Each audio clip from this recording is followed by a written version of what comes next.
ওস্তাদের গাড়িটা নিয়ে আসে ভালোই হচ্ছে, সেই কমফোর্টেবল লাগিচ্ছে। আমরা কুন্ডি কুন্ডি যাবো সেটা ড্রাইভার কয়ে দিবি না তো? ওস্তাদের ড্রাইভারে কানিনি, আমার বন্ধু নরেশ গাড়ি চালাচ্ছে। এই নরেশ আবার কেটে রে রমজান, নতুন আমদানি নাকি? আমার বাল্য বন্ধু, অনেকদিন পর দেখা হচ্ছে, এর কারণেই তো বম লাগার পরিকল্পনা জানা পারছি। তুই শালা রে কাটা দিয়ে কাটা তুলছিস? না তুললেও যে হয় না, ব্যথা করবি যে আন্ডারওয়ার্ল্ড একেবারে ধোয়া করে ফেলাছি। যতগুলা খাসি সব সালে অমানুষ আছিল। আপনি তো আন্ডারওয়ার্ল্ডের হিরো ভাই, ব্যক্তি ভিলেনে সাফ করে ফেলাছেন। উপায় তো আসিল না, সমাজে জঙ্গল পরিষ্কারের জন্য হিংস্র পশুকে মারা ঠিক আছে, তবে ওস্তাদ সেই গুলি চালাতে পারে। দুই হাতে দুটো পিস্তল নিয়ে গুলি করতে করতে ভিতরে ঢুকে কমান্ডো স্টাইলে লাল বাচ্চাকে ধরে ফেলাছিল। আমি তো শালা গুটি শ্বাস করবে যাচ্ছিলাম, কিন্তু করবে দিল না। আপনি ঘুরে এগলে দেখে আমার সেই লোভ হচ্ছে ভাই, তার সে বগুড়া না থেকে ঢাকা বিলে চলে আসি। গ্রামই হলো আমাগরে মূল ভিত্তিরে করলা, ওই জায়গাতেই তোর থাকা লাগবি। মাস্টার চাষার টেরার নিরাপত্তার দায়িত্ব তোর ওপর, এটা তোর মাথাতে রাখা লাগবি। মানিক ঠিকই করছে রে, তোর এই সময় এলাকার থাকার দরকার আছে। এ রমজান, আমরা কি বোট ক্লাবে যাচ্ছি নাকি? সারা রাত সময় কাটানোর জন্য ওটাই ভালো জায়গা, আর ওটি ভালো স্পা করে দেওয়ার জন্য লোক আছে। ভালো জায়গায় বাসাই কস্তুরে শরীর টিপা নিতে সেই লাগে। ভাই ইস্পা ছেলে না মেয়ে করে দিবি? এ রমজান, মেয়ে মানুষের দিয়ে কিন্তু শরীর টিপায় নেওয়া যাবি না, আর যাই করি চরিত্র ঠিক রাখা লাগবে। সেটা আমি জানিবে, ভালো ছেলে আছে, সমস্যা নাই, ওই দিবিনি। আমরা কিন্তু বোট ক্লাবে চলে যাচ্ছি রে রমজান। ক্লাবের সামনে দাঁড় করা, গাড়ি গ্যারেজ করে রিসিপশনে চলে আসিস নি, আমরা উঠি থাকবো নি। আচ্ছা ঠিক আছে।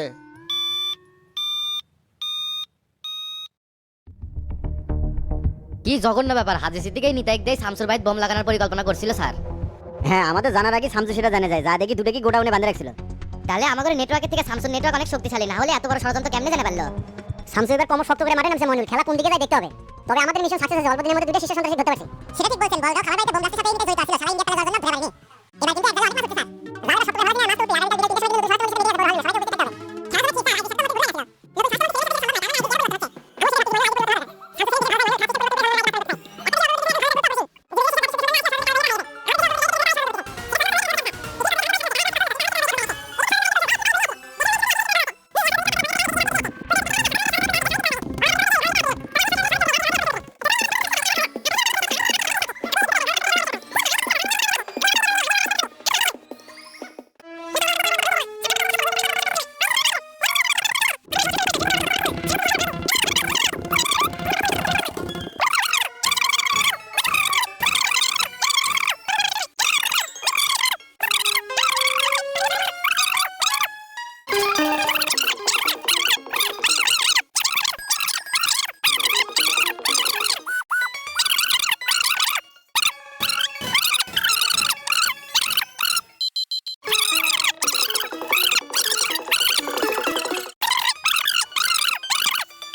হচ্ছে কেরে ডন, বিউটি কি তুই পছন্দ করবি? তোর সাথে ওর সম্পর্ক কি রকম?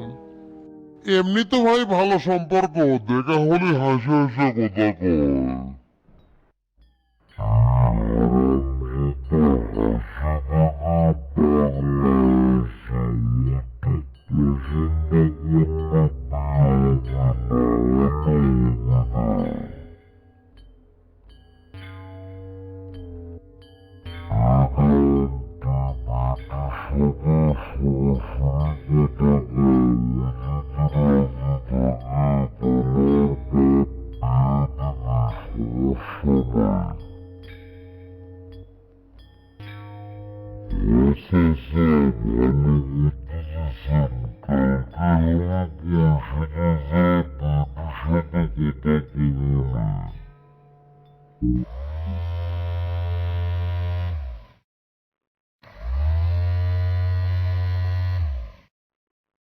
Querido Dark, era bom dizer. মুকুল জাম্বা ফোন দিছে। আরে কোনো তথ্য দিবে মনে হয়। ভাই আসসালামু আলাইকুম। ওয়ালাইকুম আসসালাম, কি খবর রে মুকুল?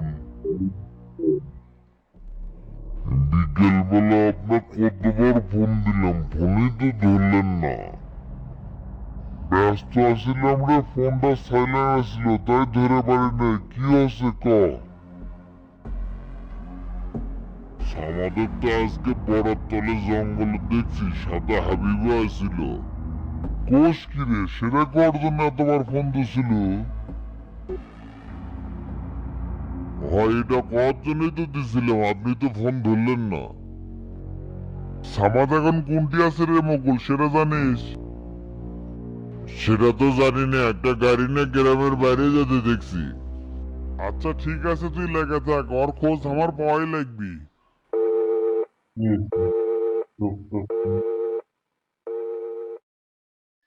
কেরে তোতা, মুকুল কি কয়? ওই সামাজিক নাকি বরাতলা জঙ্গলের মধ্যে হাবিবের সাথে দেখছিল, সেজন্য আমাকে ফোন দিছিল, আমি তো ধরতে পারিনি। তলে তলে কিছু চলিচ্ছে রে তোতা, সেটা আমরা জানি না। কিরে ডন, তুই আয়নালের সাথে কথা কছিল? আমি গেছিলাম চাচা, দোকানে পাই নাই, ফোন দিছিলাম, ফোনও ধরে নাই, কালকে সকালে কমুনে। চাচা হাবিবেক মারতে সরবরাহ গেলে জিঙ্গা করে হোক আর ফল্ট বাই করাই লিখবি। সেই সুযোগটাই তো লিয়েছি, আব্দুল সামাদ আর হাবিবের ঘুটু লাইনটা কি সেটাই বের করা লিখবি।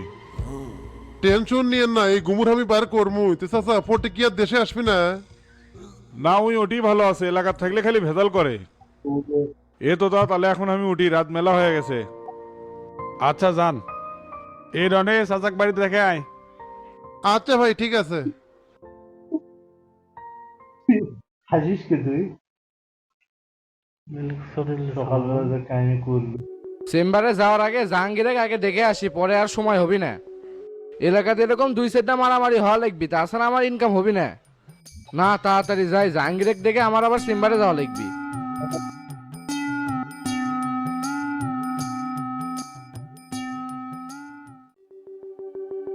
কেরে জাহাঙ্গীর, শরীর কিংগা এখন, ব্যথা কি কমছে? তুমি মিয়া 2 হাতে ইনজেকশন মেরে আরো ব্যথা বেড়ে দিছো, কেমনে কমে? ইঞ্জেকশন দিয়ে ভালোই আছে, তা না হলে ক্ষত তাড়াতাড়ি শুকাবি না। এই ব্যান্ডেজ গুলো খুলে দাও বাল, এলে আর ভাল লাগিচ্ছে না। আজকেও কি ইনজেকশন দিবে নাকি? আজকে সহ আরো 2-3 দেওয়া লাগবি। তোমার সুইগুলো সেই মোটা মোটা, চিকন সুই ব্যবহার করে পারো না? সুই এটা সর্বোচ্চ চিকন বে, তুই আবার এটা মোটা করছু। তে বাড়ি তুই একলাই, হাবিব ভাই গুটি গেছে?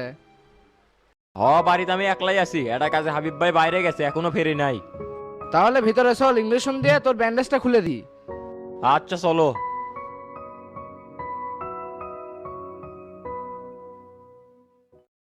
কি আসল? স্যার আসসালামু আলাইকুম। ওয়ালাইকুম আসসালাম, শৌকত বসো। ওকে স্যার বসতেছি। দেখছো? আমি এইমাত্র তোমার স্কোয়াডে তৈরি করা জিরো টলারেন্স অপারেশনের রিপোর্টটা দেখতেছিলাম, ভালো কাজ করছো তোমরা। ধন্যবাদ স্যার, আমাদের টিম সর্বোচ্চ চেষ্টা করে যাচ্ছে। তবে এই অভিযানের যত গভীরে যাচ্ছি তত দেখতেছি শিকড়গুলো অনেক বিস্তৃত। সন্ত্রাস আর দুর্নীতি একই সূত্রে গাথা। ঠিক বলছো, এই দুটো হলো মুদ্রার এপিট আর ওপিট। সন্ত্রাসকে যারা জিয়া রাখে তাদের বেশিরভাগই দুর্নীতির আশ্রয় নিয়ে কালো টাকা সাদা করে, ক্ষমতাকে পুঁজি করে আমাদেরকে ব্যবহার করে সিস্টেম পরিচালনা করতেছে।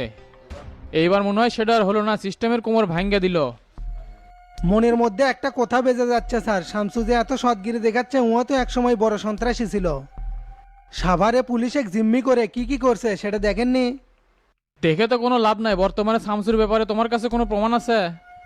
প্রমাণ সব সময় সামনে থাকে না, খুঁজে বের করতে হয়, সেটা চেষ্টা করলেই আমি পারবো স্যার। তোমাকে সেই চেষ্টাটা করতে তো কেউ নিষেধ করেনি শৌকত। পরিস্থিতি এমন পর্যায়ে দাঁড়াচ্ছে যে প্রশাসনের মধ্যেও সংস্কার শুরু হতে পারে। স্বরাষ্ট্রমন্ত্রীকে গ্রেপ্তার করতে সেটা বুঝবার পাচ্ছি স্যার। কাদের মোল্লা আর হাজি সিদ্দিকে ধরার মাধ্যমেই শামসু জনতা পার্টি দখল করে নিল। রাজনীতির গতি এমনভাবেই পরিবর্তন হয়, শীর্ষ সন্ত্রাসী লাল বাদশাকে মোল্লাই দেশে ঢুকেছিল। আর ডিবি প্রধান কিন্তু আমাদের কথা মতো চলতেছে না স্যার, নিতাই আর হাজি সিদ্দিকে যে ধরলো সেটা আমরা জানতেই পারলাম না। হ্যাঁ সেটা আমিও শুনলাম, শামসু নাকি বাড়িতে ধরে রাখছিল, সেখান থেকেই থানায় দিয়ে দিছে। শামসু খুব চালাক রাজনীতিবিদ, বেছে বেছে প্রতিদ্বন্দ্বী যারা তাদেরকে আগে শেষ করতেছে। ডিবি প্রধান যে আমাদের কথার বাইরে কাজ করতেছে সেটার কি করবেন? হামিদ তো সেই গিয়ারে আছে, শামসুর নির্দেশে এখন সব কিছু করতেছে। আর শোনো, বিকাল 3টায় নতুন স্বরাষ্ট্রমন্ত্রীর সাথে মিটিং আছে, সবাইকে কিন্তু উপস্থিত থাকা লাগবে। আমাদের দাবি এবার তুলে ধরবেন স্যার, সারা জীবন আমাদের ডিপার্টমেন্টকে অবহেলিত করে রাখছে। সেটা তো বলবোই, কিন্তু আমি ভাবতেছি আমার সিআরডাই চলে যায় নাকি। স্বরাষ্ট্রমন্ত্রী আর মতি নাই, সেলিম এসে গেছে, কাহিনী তো কিছু একটা হবি। স্বরাষ্ট্রমন্ত্রী আসবে যাবে, আমরা কিন্তু রয়েই যাব স্যার। দেশ সংস্কারের নামে প্রতিহিংসার রাজনীতি শুরু হয়ে গেছে স্যার, আমাদের দেখা ছাড়া আর কিছুই করার নাই। ধৈর্য ধরো, সব কিছুই হবে। আমাকে এখন উঠতে হবে, ওসিদের সাথে জরুরি মিটিং আছে। ঠিক আছে স্যার, আমিও যাব, চলেন। সবকিছু প্র্যাকটিস করতে পারেন। কেন গো?